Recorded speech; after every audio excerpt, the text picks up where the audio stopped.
शिवसेना पक्षप्रमुख श्री उद्धव ठाकरे,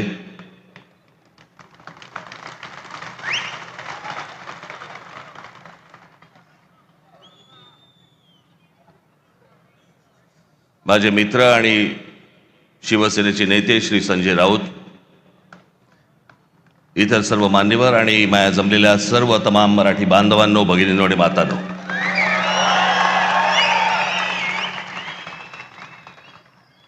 दरवेळेला इथे सभा घेतली की तो आमचा टेबल फॅन होतो. कुठे पाहायचं कळत नाही, इथे पाहायचंय का इथे पाहायचंय का इथे पाहायचंय. पण हे सरळ असल्यामुळे मी इथेच बघतो. चालेल ना?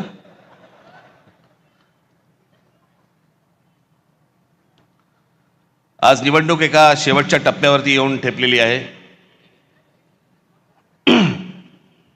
कालची सभा ही मुंबईची होती, आजची सभा ही ठाण्याची आहे. उद्या सायंकाळी 5 वाजता सगळा प्रचार थांबेल, संपेल आणि मग सरकारकडनं घराघरात पैसे वाटायला सुरुवात होईल. ती आधी झाली आहे सुरुवात. भारतीय जनता पक्षाचे लोक पैसे वाटतायत आणि शिंदेचे लोक पकडतायत. काय चालू आहे सरकारात तेच कळत नाही.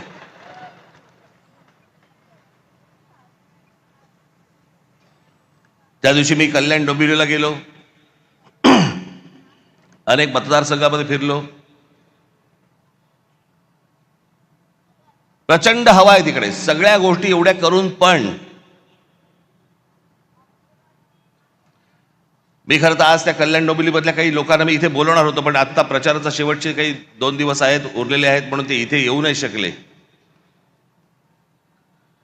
पण मला त्यांना तुमच्या समोर तर मला त्यांना आणायचंच होतं, मुद्दामून आणायचं होतं. अनेक लोक आहेत.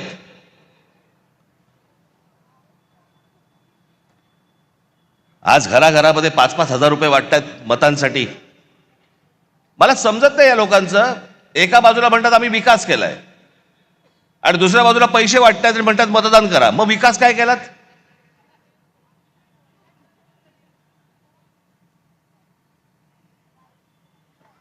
मला घेणाऱ्यांची चिंता आहे, देणाऱ्यांची नाही.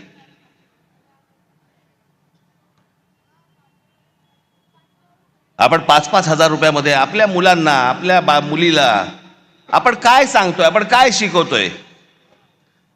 ते उद्या ज्यावेळेला समाजात जाणार त्यावेळेला ते काय म्हणणार? माझा बाप विकला गेला, माझी आई विकली गेली, माझ्या वडिलांनी आणि माझ्या आईने पैशासाठी मत विकलं. उद्या ती मुलं असतील, त्या मुलं मुलींचे त्यांचे कोणीतरी मित्रपरिवार असेल, ते काय म्हणतील की अरे ह्यांच्या आई वडिलांनी मत विकलं, हे विकले गेले. विकले जातात. त्या कल्याण डोंबिवलीमध्ये बाजार, गुलामांचा बाजार असायचा ना पूर्वी, गुलामांचा बाजार मांडलेला असायचा, तसा गुलामांचा बाजार मांडला होता. महाराष्ट्रामध्ये 66 ठिकाणी पैसे देऊन, पैसे वाटून फॉर्म माघारी घ्यायला लावले.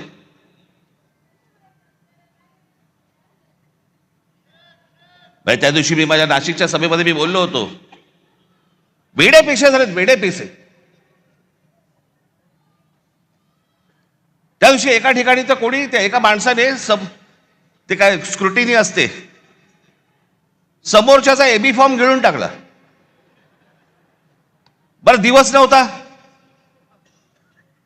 एखाद दिवस मिळाला असं दुसऱ्याशी वाट तरी बघता आली असती.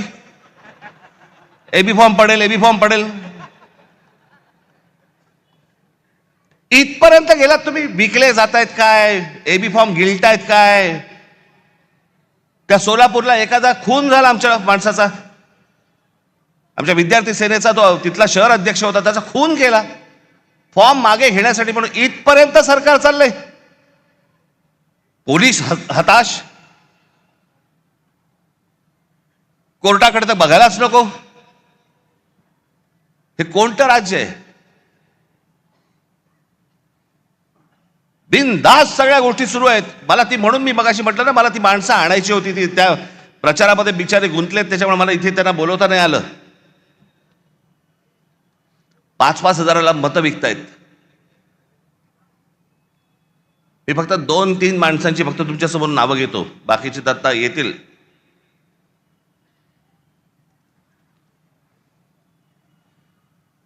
शैलेश धात्रक, एका ते काय प्रभागात 4चा प्रभाग असतो ना, त्याच्यामध्ये एका कुटुंबातले 3 जण उभे आहेत. शैलेश धात्रक, मनीषा धात्रक आणि पूजा धात्रक. किती पैशाची ऑफर झाली असेल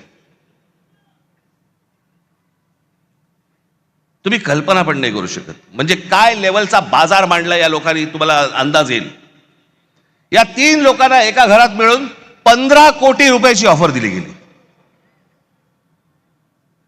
15 कोटी.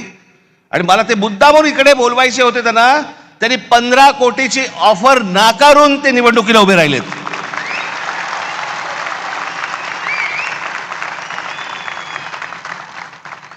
पंधरा कोटी रुपयाची ऑफर नाकारणारे कुठे आणि 5-5 हजार रुपयामध्ये मतं विकणारे कुठे. दुसरा मुलगी सौ राजश्री नाईक, कितीची ऑफर झाली? 5 कोटी रुपयाची. कुठे आहेत? या इकडे, या इकडे.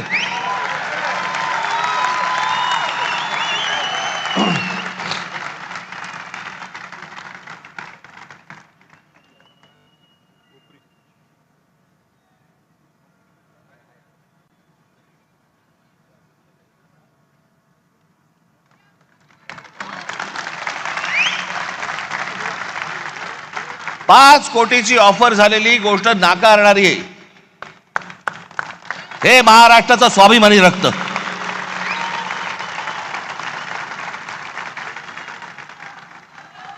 बसा ताई.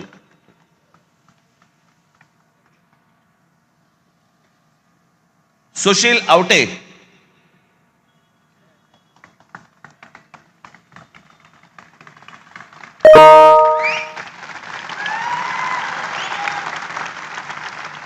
एक कोटी रुपयाची ऑफर झाली, नाकारले. अजून बरेच जण आहेत.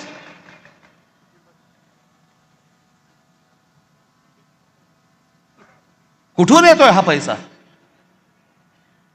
काय चाललंय हे? किती पैसे वाटायचे? अहो तुम्ही हे फक्त 2-3 जण बघताय, महाराष्ट्रभर पैसे वाटले. महाराष्ट्रभर आले कुठून? टाकसाळे.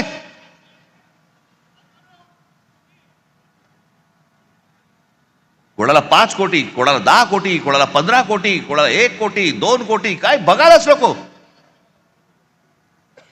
ही कोणती महाराष्ट्राची निवडणूक आहे? अहो इतकी वर्ष ह्या निवडणुका आम्ही बघतोय, अशी निवडणूक नाही पाहिली.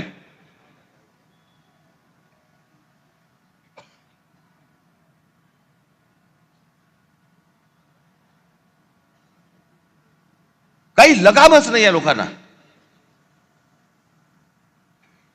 बिनदास जे काय हवंय ते करायचंय.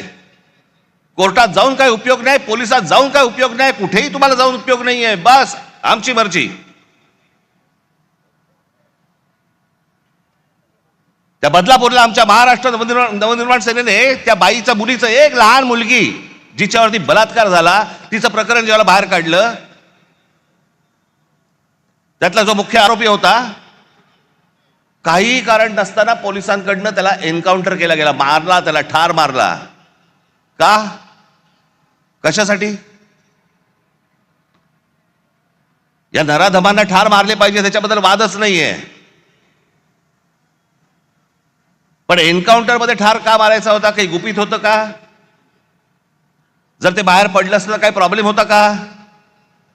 आणि त्याच्यातला जो सह आरोपी होता आपटे नावाचा, त्याला भारतीय जनता पक्षाने काल स्वीकृत नगरसेवक म्हणून स्वीकारलं. आमच्या अविनाश जाधवने धमकी दिली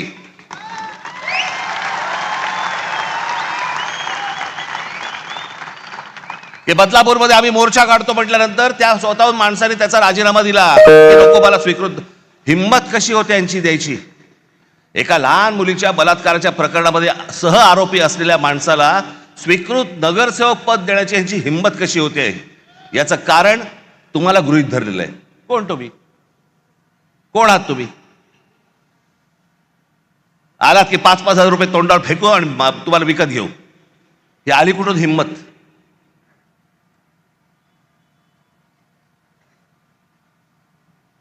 काल मी सांगितलं भ्रष्टाचाराचे आरोप आमच्यावरती करतायत. छगन भुजबळांना जेलमध्ये टाकणारे हेच देवेंद्र फडणवीस. त्यांना तर काय झालं माहिती मला. जेव्हा आले त्याला मला बरा वाटायचा, माणूस चांगला वाटायचा. आतापर्यंत बरा होता.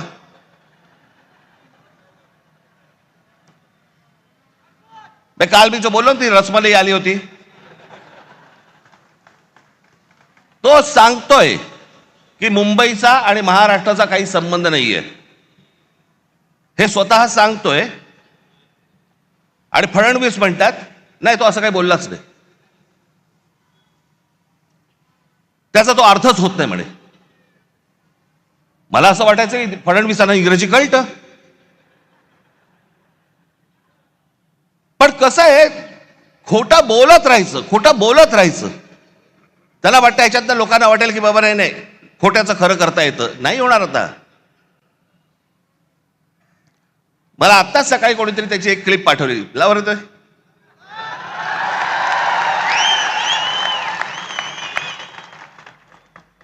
मला यांच्या स्टेटमेंट बद्दल काय म्हणा. Bombay is not a Maharashtra city. Mumbai महाराष्ट्राची नाही असं हे म्हटलं आहे. Bombay is not a Maharashtra city. Mumbai is not a Maharashtra city. असं नाहीये. Bombay is not a Maharashtra city. त्यांनी म्हटलं मुंबई हे आंतरराष्ट्रीय, आणि ते खरंच आहे, आंतरराष्ट्रीय शहर आहे. त्यात काय वाईट आहे? Bombay is not a Maharashtra city. आंतरराष्ट्रीय शहर आहे. महाराष्ट्राचं नाही असं बिलकुल नाही म्हटलं. Bombay is not a Maharashtra city. त्याचं वाक्य आहे. नाही तसा त्याचा अर्थच नाही. Bombay is not a Maharashtra city. CM साहेब त्यांचं तो बोलतोय खाली की मुंबई महाराष्ट्राची नाही म्हणून नाही. तो असं बोललाच नाही म्हणे. त्याचा म्हणे तो अर्थच होत नाही. किती खोटं बोलायचं, काही मर्यादा? कोणासाठी करताय हे तुम्ही? कशासाठी करताय हे?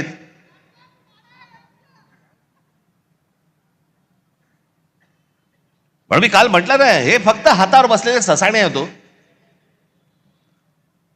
जाऊन फक्त पक्षी मारून आणणे. ससाणा हा फक्त पक्षी मारून आणतो. स्वकीयांचेच फक्त घात करायचे त्यांना. आमचीच लोक आमची वाट लावतायत. आमचीच लोक आमच्या महाराष्ट्राची वाट लावतायत. काल मी त्या गौतम अदानीचं प्रकरण काढलं. काय मिरच्या झोंबल्या.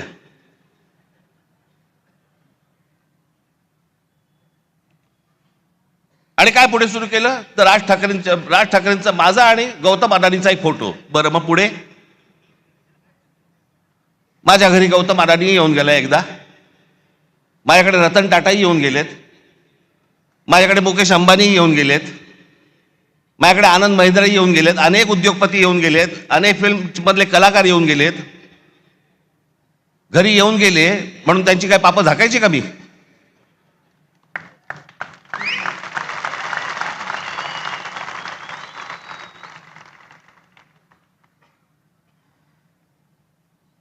मी काल जे तुम्हाला दाखवलं हे इतकं भयानक आहे, इतकं भीषण आहे.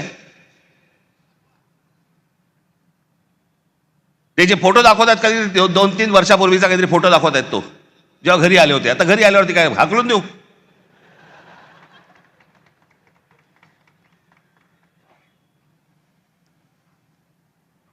ज्या वेळेला या महाराष्ट्रावरती संकट येईल, ज्या वेळेला या मुंबई ठाणा आमच्या शहरांवरती संकट येईल, राज ठाकरे दोस्ती बिस्ती बघणार नाही कुठे.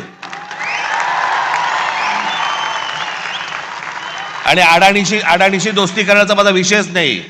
मी इतका अडाणी नाहीये.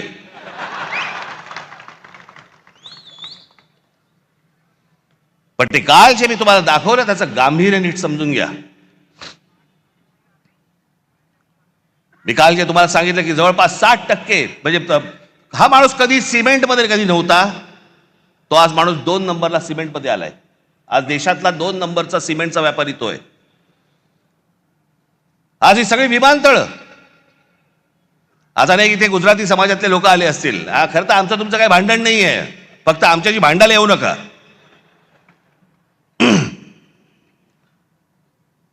हे जे डाव रचतायत याच्या विरोधात खरं तर इथल्या गुजराती समाजाने उभं राहिलं पाहिजे. त्यांच्या विरोधात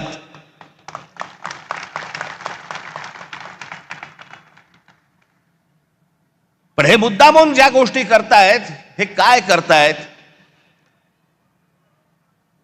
हा आत्ताचा जवळपास त्यांचे काहीतरी 6 का 7 का 8 काहीतरी विमानतळं या देशातली त्यांना दिलेली आहेत. विमानतळं तुम्हाला माहीत नसेल म्हणून मी तुम्हाला सांगतो, यातलं नवी मुंबईचं विमानतळ हे सोडलं तर गौतम अडानीने या देशामधलं एकही विमानतळ बांधलेलं नाही. दुसऱ्यांनी बांधलेली, दुसरे चालवत असलेली विमानतळं गन पॉइंट वरती स्वतःकडे घेतली.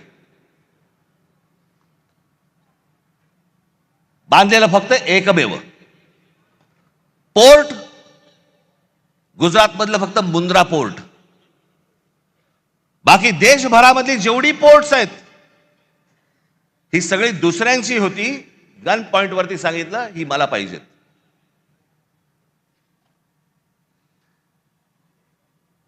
एक इथलं विमानतळ, एक पोर्ट सोडून या माणसाचं स्वतःचं काही नव्हतं. फक्त केंद्राचा दबाव, नरेंद्र मोदींचं नाव, या एका गोष्टीवरती हा माणूस अख्ख्या देशभर पसरत गेला आहे.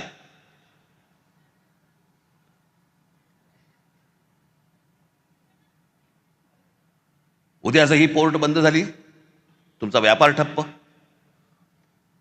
उद्या देशामधली वीज निर्माण करणारा हा गौतम अदानी, उद्याने वीज बंद केली, तुम्ही अंधारात सगळे. तक्रार कोणाकडे करायची?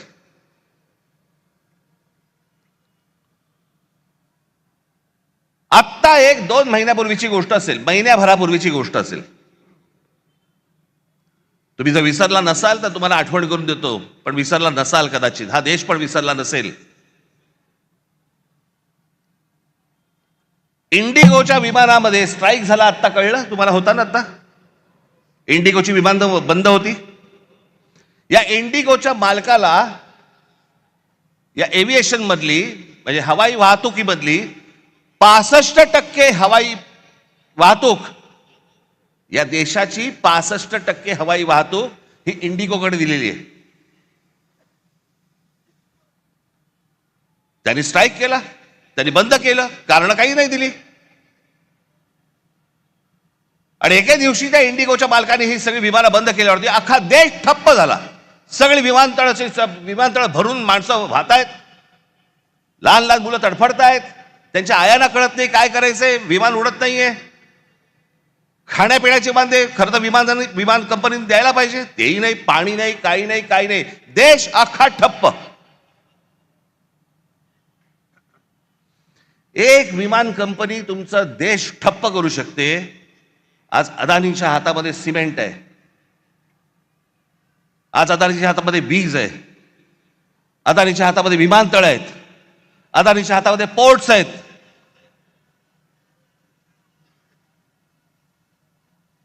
लोखंडाचे व्यापार म्हणजे सगळं. म्हणजे उद्या हे जर समजा सिमेंटचे समजा करायला लागले, भाव वाढवायला लागले, तुमच्या घरांच्या किमती वाढत जाणार. या देशामध्ये तुमचं भवितव्य, तुमचं भविष्य हे कोण ठरवणार? गौतम अडानी ठरवणार. आणि एक माणूस या देशामध्ये इतका मोठा होतो फक्त 10 वर्षामध्ये, फक्त 10 वर्षामध्ये.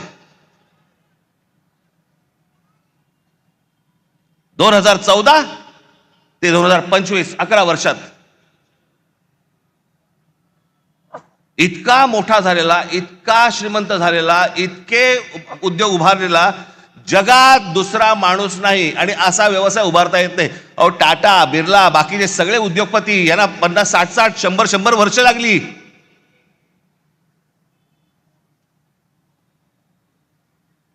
मी काल महाराष्ट्राचा नकाशा दाखवला, त्याच्यामध्ये सगळं दाखवलं की महाराष्ट्रामध्ये कशा प्रकारच्या गोष्टी होत आहेत.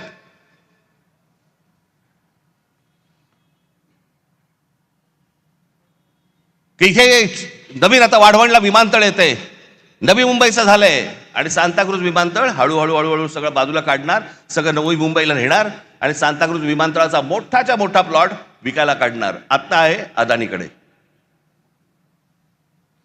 मी काय, माझ्याकडे कोणी दुश्मन नाहीये. या देशामध्ये उद्योगपती मोठे व्हावेत, पण सगळे व्हावेत, एकाकडेच नाही. या देशामध्ये उद्योग आले पाहिजे, या देशामध्ये उद्योगपती वाढले पाहिजे, या देशामध्ये पैसा आला पाहिजे. उद्या उद्योग आल्यानंतर रोजगार निर्माण होतो. या देशामधले अनेक तरुण आहेत, तरुणी आहेत, यांना नोकऱ्या मिळतात, त्यांची घरं उभी राहतात. मी उद्योगपतीच्या विरोधातला माणूस नाहीये, पण एकाच उद्योगपतीवरती इतकी मेहरबानी का हे विचारणारा माणूस आहे. बाकीचे उद्योगपती मेले का या देशातले? आणि मग या माणसाला पुढे करायचा, सतत पुढे करायचा आणि वेगळे डाव आखायचे. बाकीचे तर व्यवसाय चालूच आहेत, पण महाराष्ट्रात काय चालू आहे जे मी काल तुम्हाला सांगितलं. भूगोल बघा एकदा. हे वाढवण जिकडे आहे तिकडे पुढे जा तुम्ही जरा, लगेच गुजरात लागतं. ही आपली शहरं, ही आपली मराठी शहरं, याच्यावरचा मराठी ठसा यांना पुसवायचा आहे. एक साधी गोष्ट तुम्हाला दाखवतो. या भाषावर प्रांतरचना जेव्हा झाली मराठी लोकांसाठी महाराष्ट्र, गुजराती लोकांसाठी गुजरात, तामिळ लोकांसाठी काय तामिळनाडू, प्रत्येक भाषेचं एक राज्य निर्माण झालं. आणि मुंबई तर महाराष्ट्रामध्ये संयुक्त महाराष्ट्रात लढा होऊन 107 हुतात्म्यांना त्याच्यानंतर मुंबई महाराष्ट्राला मिळाली, जी महाराष्ट्राची होती, पण लोक छीनत होते तिला.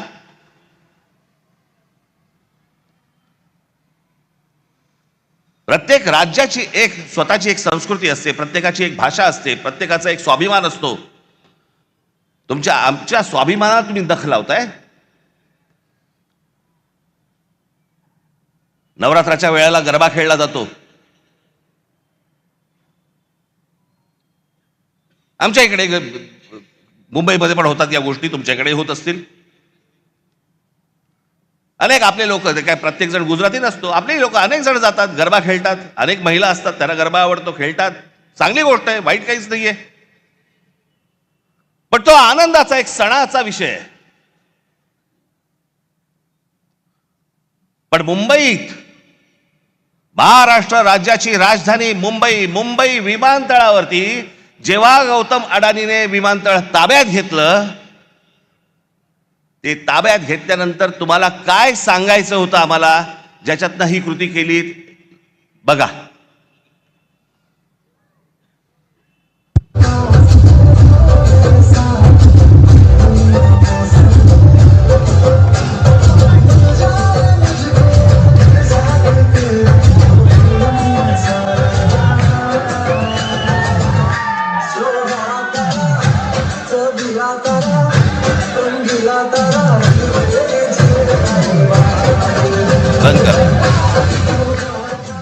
मुंबई विमानतळावरती गरबा केला.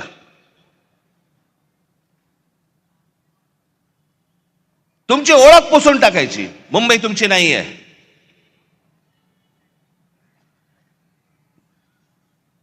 गणपतीमध्ये ढोल लेझिम वाजवलेत का?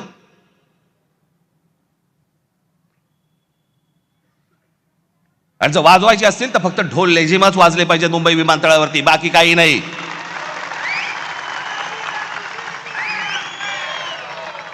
ही मुंबई आहे, ही मराठी माणसाची आहे. हा महाराष्ट्र, हे ठाणं, हे मराठी माणसाचं आहे. आपण सगळेजण इथे राहतोय, सगळेजण तुम्ही आलात. भले तुमची भाषा वेगळी असली, गुण्यागोविंदाने राहू, पण आमच्या घरी यायचं कपाट दुरुस्तीला आणि बायकोकडे नजर टाकायची, चालणार नाही.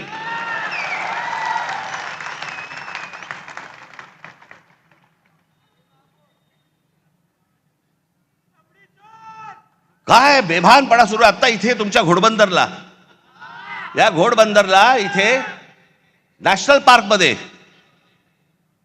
ही लोकसत्तामध्ये आलेली बातमी आहे. लोकसत्तामध्ये 1000 एकर जमीन जंगलाची, जंगल आहे, डेन्स फॉरेस्ट, घनदाट जंगल, त्याची 1000 एकर जमीन ही एका उद्योजकाला विकतायत.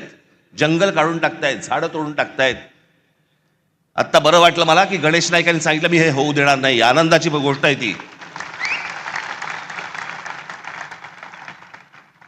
पण मला कळलंय हे कोणाला करायचंय? एकनाथ शिंदेना करायचंय. त्यांच्या कुठे ओळखीचे आहेत.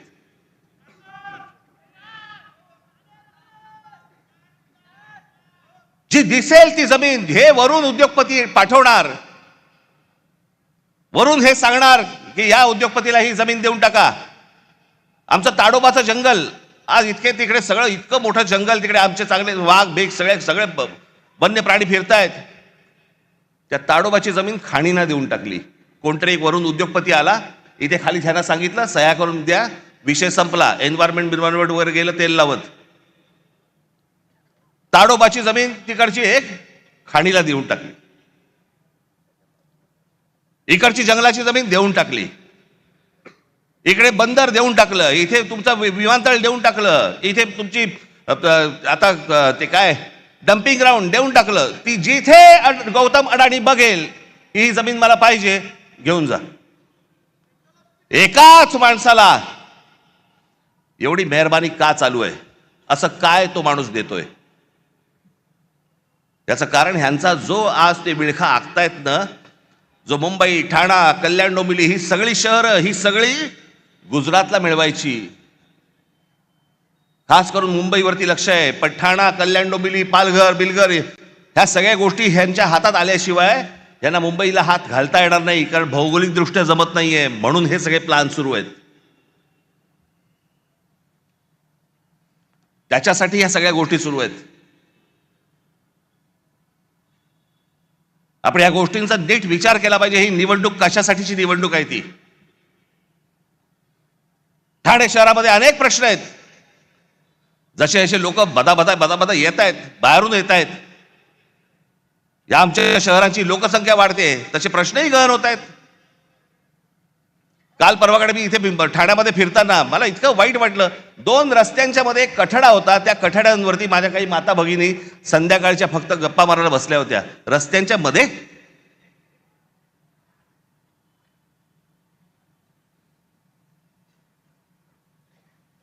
जे आम्हीच तुम्हाला सांगतोय, सुखसोयी तर उत्तम देऊच या ठाण्यामध्ये, पण तुम्ही असाल, तुम्ही टिकलात तर, तुम्हाला या ठाण्यात ठेवलं तर, उद्या भविष्य काळात असं नको व्हायला की उद्या ठाण्याचे सगळे प्रश्न कोण सोडवते? गुजरात सरकार, कारण महाराष्ट्रापासून वेगळे झाले.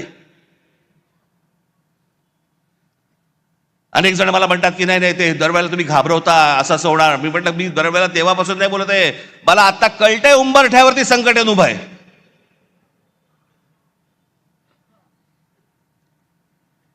कोणत्याही क्षणी तुमच्या दरवाज्यावरती टकटक होईल. आज जर गाफील राहिलात कायमचे फसाल.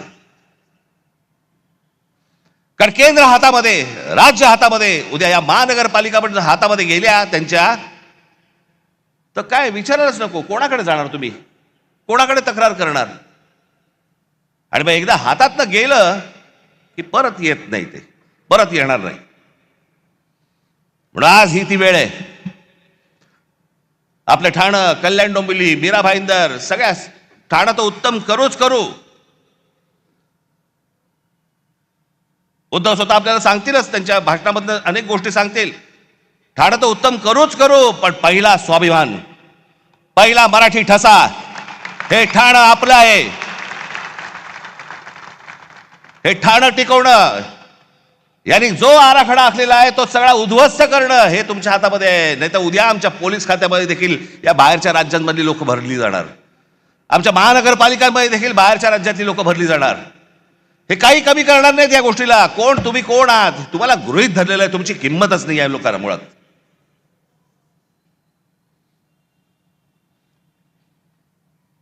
जातील कुठे? येतील.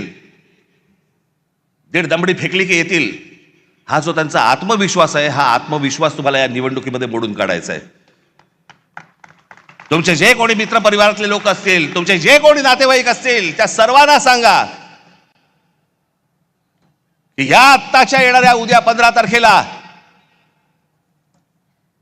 शिवसेनेची मशाल आणि महाराष्ट्र नवनिर्माण सेनेचं इंजिन हे जोरात धावलं पाहिजे, जोरात चाललं पाहिजे.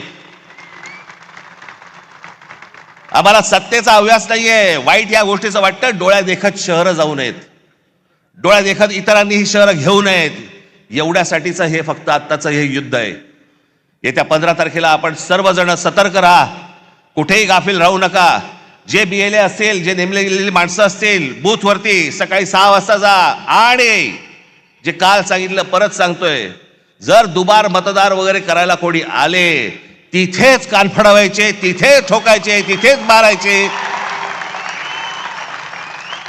ही शहर वाचवा एवढंच फक्त आपल्याला सर्वांना आवाहन करीन आणि आपली सर्वांची मी रजा घेईन. धन्यवाद. जय हिंद, जय महाराष्ट्र. धन्यवाद राजसाहेब. यानंतर शिवसेना पक्षप्रमुख आदरणीय उद्धव साहेब ठाकरे यांना मी विनंती करतो की आपण मार्गदर्शन करायचंय. मराठी एकजुटीचा